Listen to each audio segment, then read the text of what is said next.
That part was pretty great. The other thing that I noticed, I've heard you say this before, and I've actually seen this before, where guys will tell me they're on Anavar or they're doing a cycle of something, and it just to look normal. They have like this very ectomorph body type, and they start taking something, and they don't look like a bodybuilder. They just take it and look normal, and it has something to do, like you mentioned before about your genetics. I used to sell steroids. Literally, I was on 20 months house arrest for selling steroids. This is my past. This is why I couldn't go to the United States for 10 years. I finally was able to go back in.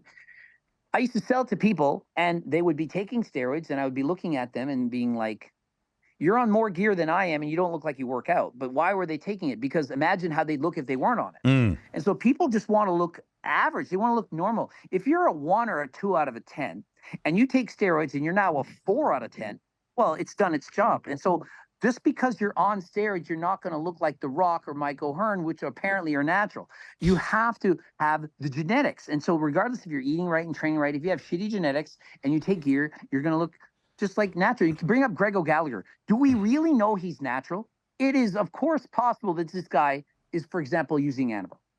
Do we know? We don't know. And would it be shocking if he was to take it? I don't think so. I would give him a 50-50 chance that he's natural. I'm going to say he's natural just because, well, why not? Why not give him the benefit of the doubt? Doesn't mean he's natural. And so imagine if Greg had horrible genetics and he was on test, trend, and so on. That's how he would look with all those drugs. Greg O'Gallagher still has an amazing physique.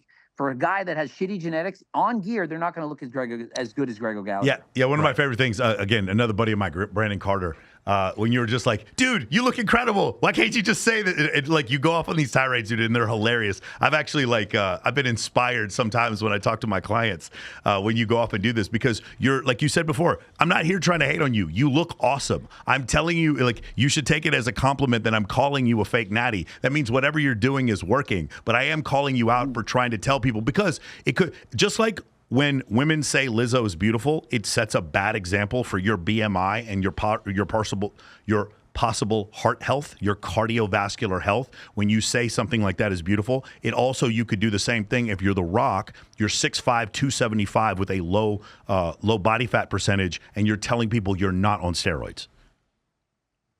Yeah. And The Rock is one of the biggest liars in the industry as well. I mean, The Rock literally was saying for the 3rd time that it was the first time he'd ever eaten at a fast food restaurant. I made a video on it, The Rock's Lies. It's got like 500,000 views, the best video I've done in the last month, the most views. The Rock keeps lying about everything. And he's just a guy that's saying whatever the fans want him to say. And same thing as when people talk about Lizzo, you can't say anything bad about her because she's obese. It's like, this day and age, anyone that's kind of seen down here, it's okay. I'll put it this way. It's okay to punch up, but you can't punch down. Yeah, if you have 2 million followers and you say anything about somebody below you, you're a shitty human being. But if you have 2 million followers and you say everything horrible about that person, make fun of them all the time, that's perfectly acceptable. And so that's what's happening in my life. Now that I have more followers, people make videos, they clickbait and say Greg's a horrible person. This is what he said. This is what he did. People love it. But if I had 20,000 followers, they did the same thing, everyone would hate these people. Yeah, Coach, I'm glad you brought that up, because my next question was going to be, is you've called out so many fitness influencers over the years, but it seems like you still have like a positive rep within like the influencer fitness community. How many, I guess, relationships would you say it's costed you by calling out a lot of these fake naturals?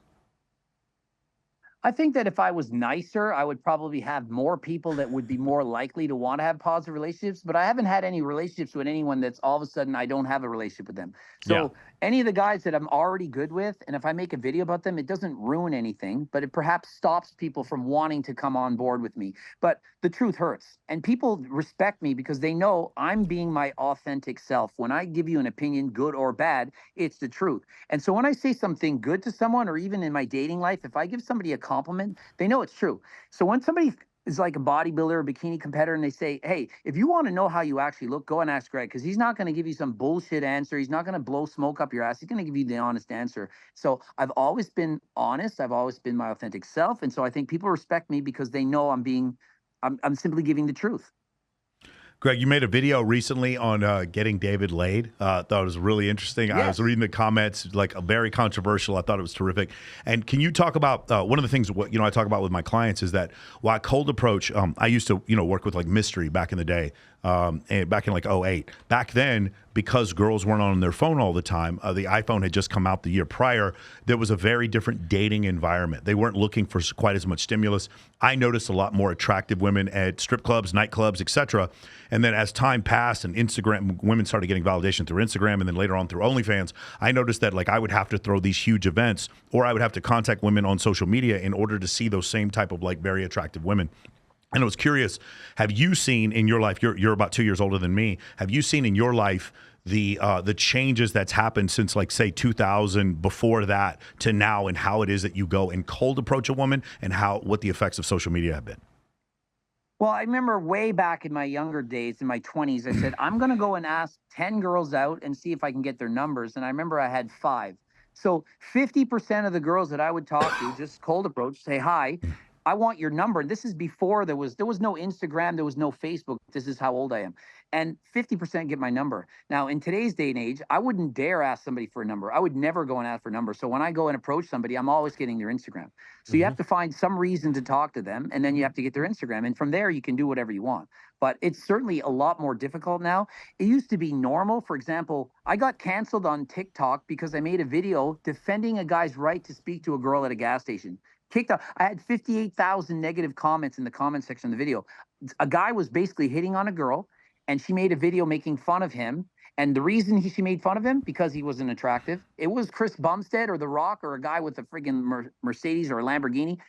She's talking to this guy, but because he was more unattractive, she's probably a 9, he was probably a 2. And so she's like, her self-esteem was hurt that this guy would dare ask for her number.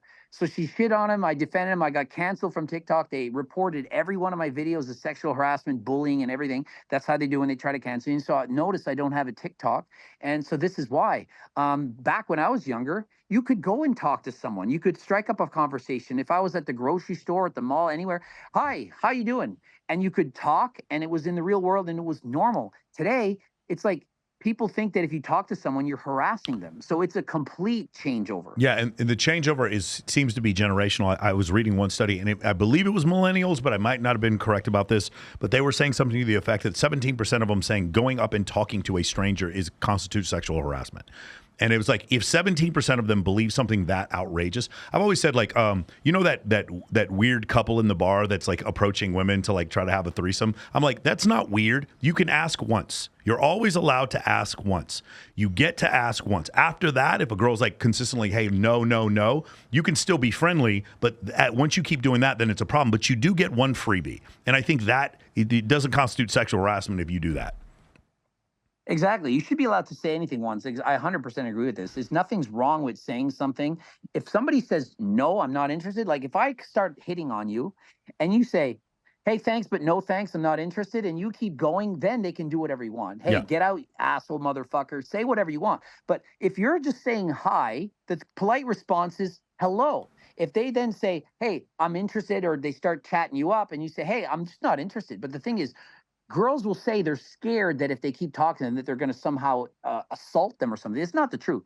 What they're scared of is no one wants confrontation. People don't like to upset someone or put somebody down, and so they don't do that. And so what they'll do is they'll talk nice and chat for 5 minutes, and then as soon as they're out of their face, they go on TikTok and make fun of them. That's what people do now. They want to make fun of them. They want to bully people online, make fun of them and their friends. Why don't you just say, thanks, but no thanks, and move on? That's as simple as it takes. Girls can't even reject you anymore. You ask them on a date, sure, I'll go on a date, and then you ask, and then they stood you up and they don't show up. This is what people are doing now. Just say no and move on and make it simple. If you're watching this, I have a gift for you. Hit the link below and I will send you a private invite to my community for free.